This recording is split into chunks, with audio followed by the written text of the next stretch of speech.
Morning. നമുക്കിന്ന് ഒരു ലഡു ഉണ്ടാക്കിയാലോ? ക്യാരറ്റ് ഉപയോഗിച്ചിട്ടുള്ള ലഡു. സാധാരണ നമ്മൾ ക്യാരറ്റ് ഹൽവയാണ് കൂടുതൽ ഉണ്ടാക്കാറ്, ക്യാരറ്റ് ലഡു അങ്ങനെ ഉണ്ടാക്കാറില്ല അല്ലേ? ഇന്ന് നമുക്ക് ഒരു വെറൈറ്റി ആയിട്ട് ക്യാരറ്റ് ലഡു ഉണ്ടാക്കാം. അപ്പോൾ എങ്ങനെയാണ് നമ്മുടെ ക്യാരറ്റ് ലഡു തയ്യാറാക്കുന്നത് നോക്കാം. നമുക്ക് നമ്മുടെ ഇൻഗ്രീഡിയൻസ് നോക്കാം. ഞാനിപ്പോൾ 4 കപ്പ് ഓട്സ് എടുത്തിട്ടുണ്ട്, 2 കപ്പ് ക്യാരറ്റ് ഗ്രേറ്റ് ചെയ്ത് എടുത്തിട്ടുണ്ട്. നമ്മൾ എത്ര ഓട്സ് എടുക്കുന്നോ അതിൻ്റെ പകുതി അളവിൽ ക്യാരറ്റ് എടുക്കുക. അപ്പോൾ ഓട്സ് ഞാനൊന്ന് പാനിൽ ഡ്രൈ റോസ്റ്റ് ചെയ്തെടുത്തിട്ടുണ്ട്. ഒരുപാട് സമയം ചൂടാക്കിയിട്ടില്ല, ചെറുതായിട്ടൊന്ന് ചൂടാക്കിയിട്ടുള്ളൂ. ഓട്സ് ഇങ്ങനെ ഒന്ന് ചെറുതായിട്ടൊന്ന് പൊടിയുന്ന പാകത്തിൽ ചൂടാക്കി എടുത്തിട്ടുണ്ട്.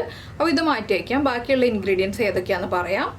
പിന്നെ എടുത്തിരിക്കുന്നത് ഒരു 300 ഗ്രാം ഡേറ്റ്സ് ആണ്. അപ്പോൾ നിങ്ങൾ എടുക്കുമ്പോൾ ഈ ഒരു കണക്കനുസരിച്ച് എടുക്കുക കേട്ടോ. ചെറിയ അളവിലാണ് എടുക്കുന്നതെങ്കിൽ ഇതിനനുസരിച്ച് എടുക്കുക. അപ്പോൾ നിങ്ങൾ എടുക്കുമ്പോൾ 1 കപ്പ് ഓട്സ് ആണ് എടുക്കുന്നതെന്നുണ്ടെങ്കിൽ ഒരു 70 ഗ്രാം എടുത്താൽ മതി ഡേറ്റ്സ്. അതുപോലെ തന്നെ 100 ഗ്രാം കാഷ്യൂനട്ട് ഞാൻ എടുത്തിട്ടുണ്ട്. ഇത് കാഷ്യൂനട്ട് ചേർക്കാം, ഇല്ലെങ്കിൽ ആൽമണ്ട്സ് ചേർക്കാം, ഇല്ലാന്നുണ്ടെങ്കിൽ വാൾനട്ട് ചേർക്കാം. നമ്മുടെ കയ്യിലുള്ള ഏത് നട്ട്സ് വേണമെന്നുണ്ടെങ്കിലും ചേർക്കാം. പിന്നെ എടുത്തിരിക്കുന്നത് ഹണിയും വാനില എസൻസും ആണ്.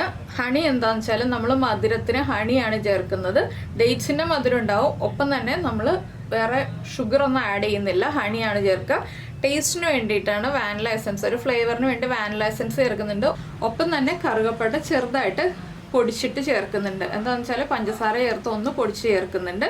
ചൂടാക്കിയിട്ടൊന്നും പൊടിക്കേണ്ട, വെറുതെ പൊടിച്ച് ചേർത്താൽ മതി. പിന്നെ നമുക്ക് വേണ്ടത് ഡെസിക്കേറ്റഡ് കോക്കനട്ടാണ്. ഇത് ഓപ്ഷണലാണ്. നിങ്ങൾക്ക് ആ ഒരു കോട്ടിംഗ് വേണം എന്നുണ്ടെങ്കിൽ മാത്രം ഡെസിക്കേറ്റഡ് കോക്കനട്ട് ചേർക്കാം, ഇല്ലാന്നുണ്ടെങ്കിൽ ഉപയോഗിച്ചില്ലെങ്കിലും കുഴപ്പമില്ല.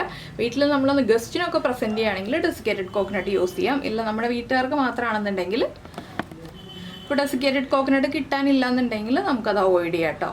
അപ്പോൾ നമുക്ക് നമ്മുടെ സ്റ്റാർട്ടിങ് എങ്ങനെയാണെന്ന് നോക്കാം അല്ലേ?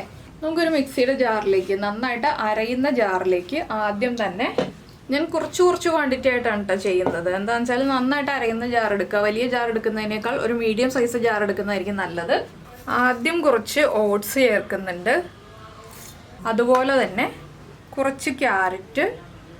ഇതൊക്കെ നിങ്ങൾ വലിയ ജാറിലാണെങ്കിലും അതിനനുസരിച്ച് ചേർത്തോളൂ കേട്ടോ. ഞാനിപ്പോൾ ചെറിയ ക്വാണ്ടിറ്റി ചെയ്ത് കാണിക്കുന്നു എന്നേ ഉള്ളൂ. വലിയ ജാറിൽ ചെയ്യുന്നില്ല, ചെറിയ ജാറിൽ ചെയ്യുന്നുള്ളൂ. പിന്നെ കുറച്ച് കാഷ്യൂനട്ട്. പിന്നെ നമ്മൾ എടുത്തിരിക്കുന്ന ഡേറ്റ്സ് ഉണ്ടല്ലോ, ഡേറ്റ്സ് നമ്മളൊരു 5 മിനിറ്റ് സീഡ്സ് ഒക്കെ റിമൂവ് ചെയ്തിട്ട് ഇളം ചൂടുവെള്ളത്തിൽ സോക്ക് ചെയ്തെടുത്തതാണ്. സോക്ക് ചെയ്തിട്ട് ഡ്രെയിൻ ചെയ്തെടുക്കുക കേട്ടോ. ഡയറക്റ്റ് ഡേറ്റ്സ് ചേർക്കരുത്. ആദ്യം തന്നെ സീഡ്സ് റിമൂവ് ചെയ്യുക, അതുപോലെ തന്നെ ഇളം ചൂടുവെള്ളത്തിൽ ഒരു 5 മിനിറ്റ് സോക്ക് ചെയ്യുക, അത് ഡ്രെയിൻ ചെയ്തെടുക്കുക.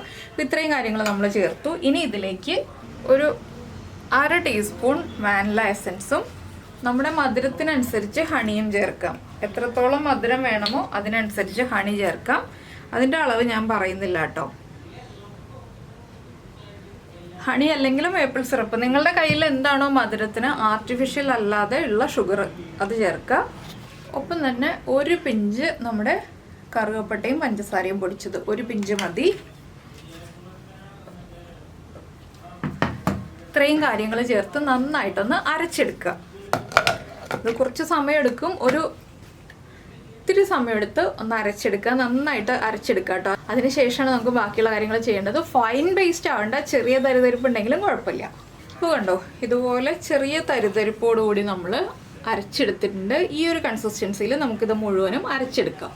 ഇപ്പോൾ നമ്മുടെ മിക്സ് മുഴുവൻ നമ്മളിതാ റെഡിയാക്കി വെച്ചിട്ടുണ്ട്. ഇനി നമ്മൾ ചെയ്യാൻ പോകുന്നത് എന്താണെന്ന് വെച്ചാൽ ഡെസിക്കേറ്റഡ് കോക്കനട്ട് ഒരു പ്ലേറ്റിലേക്ക് എടുത്തിട്ടുണ്ട്. അപ്പോൾ ഇതുപോലൊരു പരന്ന പ്ലേറ്റിലേക്ക് എടുത്ത് വയ്ക്കുക.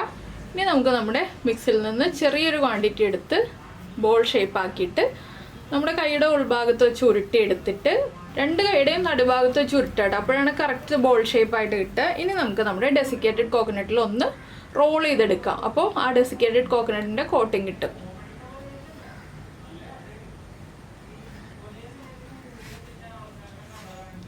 ചെറുതായിട്ടൊന്ന് റോൾ ചെയ്താൽ മതി. അപ്പോൾ ഇതാ നമ്മുടെ ലഡു റെഡി ആയിട്ടുണ്ട്. അപ്പോൾ എന്തായാലും ഇതുപോലെ നമുക്കെല്ലാം റെഡിയാക്കി എടുക്കാം. അപ്പോൾ നമ്മുടെ ലഡു എല്ലാം ഇതാ റെഡി ആയിട്ടുണ്ട്. എല്ലാവർക്കും ഈ ഒരു റെസിപ്പി ഇഷ്ടമായി എന്നുണ്ടെങ്കിൽ നിങ്ങളൊന്ന് ലൈക്ക് ചെയ്യാനും അതുപോലെ തന്നെ ഇഷ്ടമായോ ഇല്ലയോ എന്ന് കമൻറ്റ് ചെയ്യാനും മറന്നു പോകരുത് കേട്ടോ. കുട്ടികൾക്കൊക്കെ നന്നായിട്ട് ഇഷ്ടപ്പെടുന്ന റെസിപ്പിയാണ്, ഹെൽത്തിയാണ്. അപ്പോൾ എല്ലാവരും ട്രൈ ചെയ്ത് നോക്കുക. ഓട്സ് റോസ്റ്റ് ചെയ്യാൻ മറന്നു പോകരുത്, അതാണ് പ്രത്യേകിച്ച് ശ്രദ്ധിക്കാനുള്ള ഒരു കാര്യം. അപ്പോൾ എല്ലാവരും ട്രൈ ചെയ്ത് നോക്കിയിട്ട് ഫീഡ്ബാക്കൊക്കെ അറിയിക്കുക. അപ്പോൾ നമ്മുടെ ചാനൽ ഇതുവരെ സബ്സ്ക്രൈബ് ചെയ്തിട്ടില്ലെങ്കിൽ ഒന്ന് സബ്സ്ക്രൈബ് ചെയ്ത് സപ്പോർട്ട് ചെയ്യുകയും കൂടി ചെയ്യണേ. നമുക്ക് നമ്മുടെ അടുത്ത റെസിപ്പിയുമായിട്ട് അടുത്ത ദിവസം വീണ്ടും കാണാം.